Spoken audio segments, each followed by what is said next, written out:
Hey guys, welcome back to the channel. Hope you are all doing well. In this quick video, I'll show you how to use Microsoft Lens PDF scanner to scan documents like a pro. Make sure you watch till the end so you don't miss any steps. In Android, simply download from Play Store, and in iPhone, simply download it from App Store. As you can see, I have already downloaded it from the Play Store. Simply open it. After opening it, you may ask some permission. Simply click OK. As you can see, there are whiteboard option, business card, photo option, and you can simply put your document in front of the lens camera and simply scan it and click this.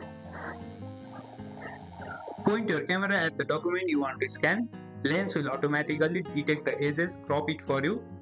Tap the capture button. You can scan multiple edges by tapping add after each one.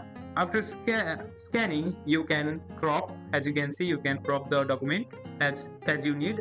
Once you have done, tap done, then choose PDF as the format. Then after you have done, simply give an edit and click on finish. And you can simply click on PDF and simply save it. And that's how you use Microsoft Lens to scan and create high quality PDFs in seconds. If you found this helpful, give it a thumbs up, subscribe to the channel, and let me know in comments section if you want more about this. Thanks for watching.